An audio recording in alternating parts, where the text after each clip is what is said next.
Yabang. Pinagmamayabang pa niya, grande daw yung kasal niya. Kala mo naman nakaka-impress.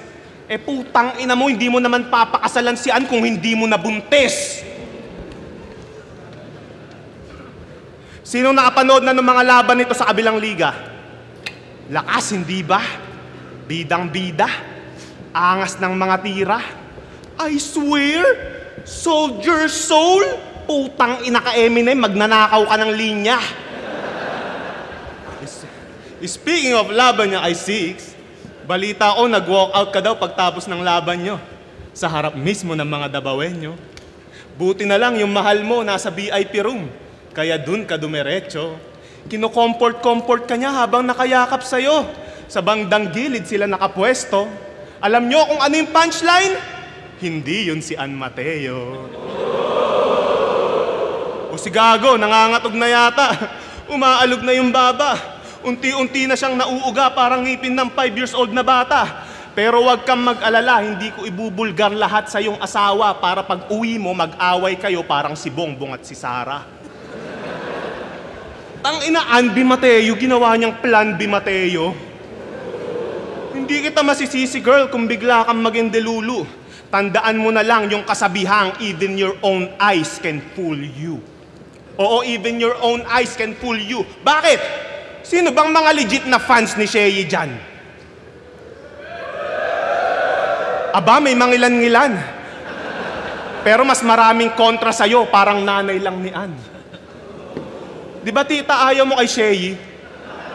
Streamer lang kasi siya. Gagi, nakaka-insulto. Sana daw yung sinagot na lang ni Ann, yung 60 years old na byudo. At total parehas din naman na walang laman ng inyong ulo, sulitin nyo na yung pag-OnlyFans hanggat di pa siya nagkakaroon ng cancer sa suso.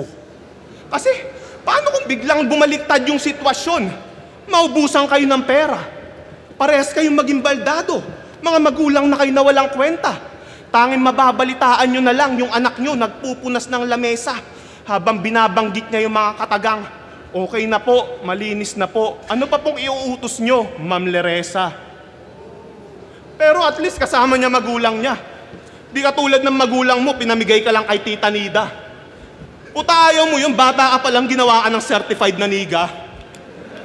Bata ka pa lang daw kasi yung pagmumukha mo mukhang magdadala na ng consummation. Ikaw lang yung kilala kong may malaking mata na hindi nakaranas ng supervision. At yung lolo mo nagpaaral sa'yo, nakakaawa. Meron siyang apong tanga. Kakaantay niyang makatapos ng abugas siya, ayun, abo na siya.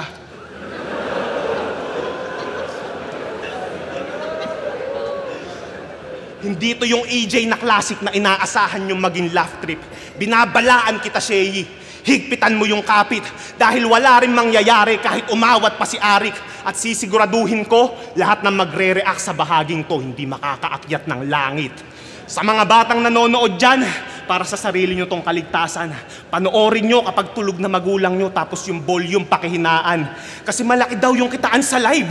Yan yung aking nabalitaan. Pues magla-livestream din ako ngayong gabi. Sa dark web nga lang. Mas malala pa to sa Visconde at the Sir Corbito. Dahil pag inatake ako ngayon ng PTSD, patay tong Shei dito. Wala akong ititira. Miski isang ongki ko, unti-unti kayong malalagas parang pamilya Aquino. Babatiin ko yung nanay mo ng magandang gabi, Maria Luisa. Sakto yung bahay niyo hindi nakakandado. Gigilitan ko siya sa may lababo habang naglilinis siya ng plato. Sasaksain ko ng maraming beses sa tiyan, likod, binte, tsaka braso para mas marami akong butas na papasukan kapag tinitigasan na ako. Wala akong pake! Wala akong pake! Kahit may batang umiiyak pa, tatalsikan ko pa yan ng tamod parang ginawa ni Tekla sa anak niya.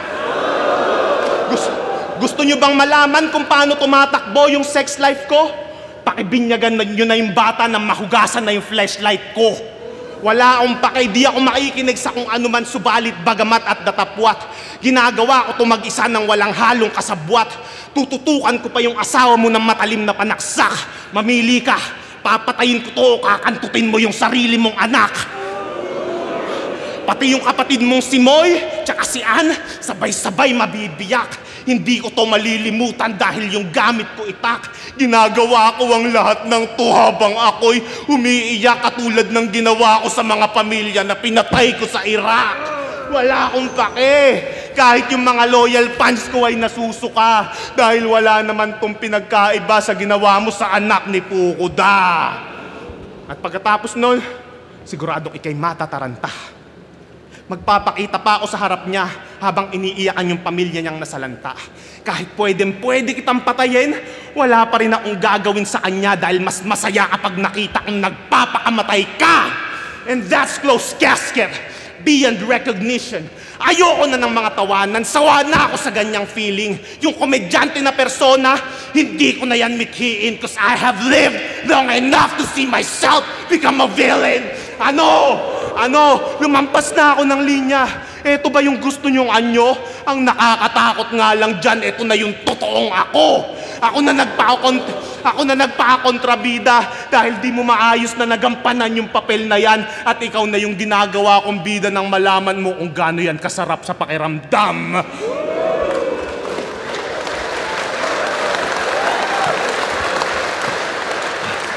Sadyang hindi ko na alam kung ano yung tama at mali. Sinusulit ko na lamang yung bawat sandali. Binidyohan ko pa lahat ng pangyayari para may remembrance akong matabi at para mayroon akong pagjajakulan kapag hindi ako makatulog sa gabi. Yan yung estilo mo. Ginawa lang kitang ehemplo mula sa marumi mong utak at bunganga na walang preno. Kung pagiging kupal na imahe, yung nais mong masemento, pues mamamatay ka ng bastos na walang makukuha na respeto. Bate lang po. Kung may magre-react man dyan sa mga baraon nilatag, panoorin nyo mamaya sa judging kung paano magre-react si Sayad. Kung tingin mo hindi ito magkakatotoo, pues puking ina mo. Alam mong pwedeng-pwede itong mangyari kasi taga-QC lang kayo. Kung ayaw mong magkatotoo yung skema ko, pues pakinggan mo ko. Ilak mo lagi yung pintuan nyo sa room 706, 7th floor, building 412 ng Amariles Condo.